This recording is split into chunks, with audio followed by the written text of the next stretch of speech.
আসসালামু আলাইকুম। সবাইকে স্বাগত জানাচ্ছি ডিটিভি নিউজে। আপনাদের সাথে আছে আমি সালমা সুলতানা।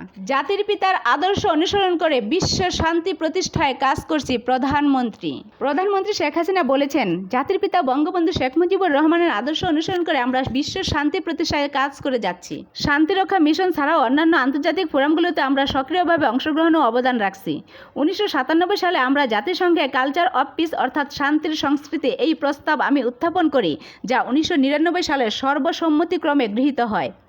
পরবর্তীতে জাতিসংঘ 2000 সালকে international year of culture of peace হিসাবে ঘোষণা করে। বুধবার 29 মে বঙ্গবন্ধু আন্তর্জাতিক সম্মেলন কেন্দ্রে আন্তর্জাতিক জাতিসংঘ শান্তিরক্ষী দিবস উপলক্ষে এক অনুষ্ঠানে তিনি একথা বলেন। প্রধানমন্ত্রী বলেন, বরাবরের মতো এবছরও জাতিসংঘের সাধারণ পরিষদে বাংলাদেশ কর্তৃক উত্থাপিত কালচার অফ পিস বা শান্তি সংস্কৃতির প্রস্তাবটি সর্বসম্মতিক্রমে গৃহীত হয়েছে, যার মাধ্যমে শান্তি সংস্কৃতির প্রস্তাবে 25তম বর্ষ উদযাপিত হতে যাচ্ছে।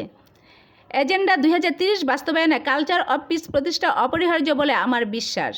প্রধানমন্ত্রী আরও বলেন, জাতির পিতা শেখ মুজিবুর রহমান আমাদেরকে স্বাধীনতা এনে দিয়েছেন। তিনি নিজেকে প্রতিষ্ঠিত করেছিলেন বিশ্বের শোষিত, বঞ্চিত ও নির্যাতিত মানুষের দূত হিসেবে। তিনি বলতেন, বিশ্ব আজ দুই ভাগে বিভক্ত, তা হলো শোষক ও শোষিত, আর আমি শোষিতের পক্ষে। তিনি সবসময় মানুষের পাশে দাঁড়িয়েছেন। তিনি শোষিত মানুষের মুক্তির বার্তাবাহক ও শান্তির দূত। এতক্ষণ আমাদের ডিটিভি নিউজের সাথে থাকার জন্য সবাইকে ধন্যবাদ।